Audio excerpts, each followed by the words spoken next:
Dani Legras, merci d'être avec nous. Vous êtes brésilienne, journaliste indépendante. On va parler de la gestion politique de cette crise sanitaire dans votre pays.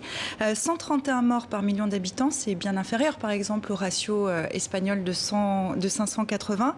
Ce qui se dit aussi, c'est que les chiffres pourraient être très largement sous-estimés au Brésil. Oui, on estime que c'est jusqu'à peut-être 15 fois plus que ça. Parce qu'en fait, les problèmes, c'est qu'au Brésil, c'est un pays qui fait une espèce de confinement à la brésilienne. On appelle ça les lockdowns à la brésilienne. C'est-à-dire qu'on ne se communique pas entre les régions. Nous avons 26 régions, 26 États, plus les districts fédéraux, qui est Brasilia. Nous avons la pire des configurations, puisque nous n'avons pas une union sacrée des États. Nous avons un président qui nous envoie un double discours, c'est-à-dire qui nous invite à sortir, à aller travailler, etc. Et surtout, nous n'avons plus des ministres de la Santé. Donc, au niveau de l'information, au niveau de la communication ministérielle, on peine à avoir des chiffres. Et surtout, ce qui manque, c'est une coordination au niveau fédéral, c'est ça que vous nous dites? Tout à fait, absolument. Le Brésil, c'est une république fédérative, mais c'est-à-dire que chaque région... Maintenant, nous avons une espèce de philosophie, et ça, c'est typiquement brésilien, c'est chacun s'occupe de soi et Dieu s'occupe de nous tous. Voilà, parce que nous n'avons pas un leader qui essaye de contrer la problématique du Covid de manière nationale. On va y revenir à Jair Bolsonaro. C'est à Sao Paulo, sur le plan sanitaire, c'est à Sao Paulo et à Rio de Janeiro, dans les États du Nord-Est, que la situation est la plus préoccupante, mais aussi en Amazonie, où les campagnes de dépistage se sont intensifiées, comme nous l'explique Luna Guepado. Depuis quelques jours, les rotations de bateaux se multiplient dans l'État de l'Amazonas. C'est ainsi que ces habitants d'une petite communauté indigène isolée rejoignent les infirmiers installés sur le bord des rives. Soulagés de pouvoir reprendre leur traversée, ils sont venus se faire tester. Grâce à Dieu, ils ont pu revenir pour ausculter et tester les patients. Pour nous, ça semblait impossible.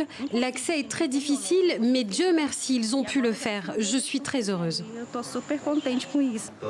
Neureline Cruz da Silva est infirmière à Manaus. Depuis quelques jours, elle est chargée de tester les populations indigènes grâce aux 200 tests mis à disposition par l'État brésilien. Un point rouge s'affiche lorsque le patient est positif. C'est très important d'avoir des tests, car malheureusement, il y a encore des personnes qui ne croient pas que le virus puisse contaminer ici. Non seulement dans ce village, mais aussi dans d'autres villages. Donc si une personne présente des symptômes, nous aurons de quoi faire le test. Malgré l'arrivée de ces tests, l'aide apportée aux communautés indigènes risque d'être insuffisante. Au Brésil, le nombre de cas de coronavirus se multiplie et à lui seul, l'État de l'Amazonas compte déjà plus de 1600 morts. Alors Dani Legras, les indigènes, tout comme les habitants des favelas, font partie des statistiques nationales officielles. Mais est-ce qu'on sait vraiment ce qui se passe dans ces territoires qui sont hors de contrôle de l'État en quelque sorte? Justement, ce sont des régions très isolées et surtout, ce sont des régions complètement oubliées. Donc encore une fois, on se autogère à soi-même. Je pense que la seule chose... Là, on voit qu'il y a une espèce de reprise en main, entre guillemets, parce qu'il me semble que tout le monde se souviendra des cris et des pleurs du maire de Manaus et de ces scènes, les images des corps et des cercueils. Et des cercueils, etc., où il pleurait. C'était un maire communiste, d'ailleurs, pour les coups, et qui disait « aidez-nous, quoi, parce que nous, on n'arrive pas à s'en sortir ». Pour les coups, l'aide vient un peu tard, mais encore une fois, j'insiste là-dessus, il n'y a pas de communication, de véritable communication, et on est vraiment complètement perdu au niveau des chiffres. Alors, sur un autre plan, le président Jair Bolsonaro encourage l'utilisation de la chloroquine contre les avis scientifiques. Est-ce que ça crée une confusion auprès de la population au Brésil? Oui, bon, la population, elle essaye de fonctionner un petit peu à l'instar d'autres pays. Donc, par exemple, la semaine dernière, il a fait une petite blague qui était prise très au sérieux par ses électeurs, on va dire, par 25% de la population. Il a dit les gens de droite prennent la chloroquine et les gens de gauche prennent la tubaïne. caféine. C'est une boisson pas chère. Et en fait, ça a eu un vrai impact, un réel impact chez les gens qui croient qu'il a raison et qu'on doit effectivement croire au traitement par les biais de la chloroquine parce que ce serait les seuls traitements. Alors Jair Bolsonaro, depuis le début de la crise, a marqué par ces petites phrases, vous en avez cité une.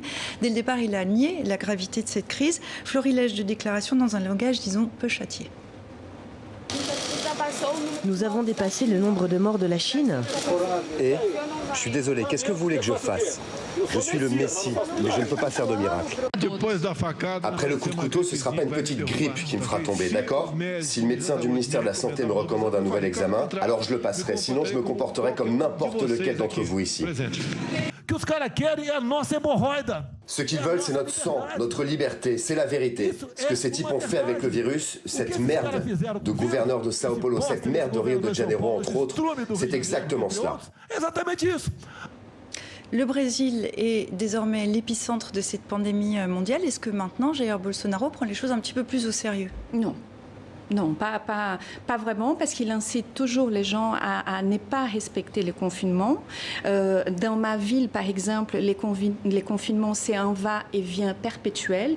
Les maires de ma ville, qui s'appelle Maringá, étaient très sérieux au départ par rapport au confinement. Il était convaincu que c'était la meilleure chose à faire, sauf qu'il a été menacé de mort. Donc, il a fait un petit pas en arrière. Et ça, c'est juste un exemple. C'est-à-dire que les confinements n'est pas du tout comme les confinements qu'on a vécu par exemple en France. C'est un pas. On sait que chaque État gère un peu différemment parce que justement là il n'y a pas une espèce d'union sacrée face à la pandémie pour essayer, en tout cas du côté des gouverneurs, d'essayer de se distancer un peu de... Mais justement, c'est ça que je vous disais tout à l'heure, il n'y a pas d'union sacrée. Et même les gouverneurs frondeurs, maintenant, ils sont persécutés par Bolsonaro. Les gouverneurs de Rio, par exemple, a été, la semaine dernière, il a reçu une petite visite de la police fédérale qui maintenant est complètement géré par Bolsonaro.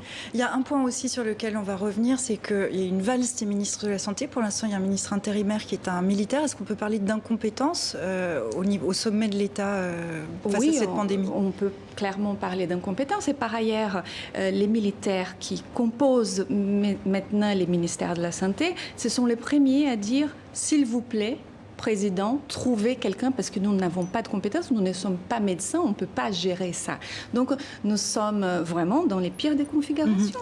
D'un mot très rapide pour terminer sur le plan économique, la Banque centrale du Brésil prévoit une baisse du PIB de 7%. C'est les plus pauvres qui vont trinquer, vraiment d'un mot, dans un pays aussi inégalitaire que le Brésil? Tout à fait, comme d'habitude, mais ça sera peut-être par ces biais-là que Jair Bolsonaro va se perdre. Parce qu'il vend surtout ses pouvoirs de rendre l'économie forte et puissante, et c'est peut-être par ces biais-là qu'il va se... Denis Legras, merci beaucoup d'avoir répondu à notre invitation. À très bientôt.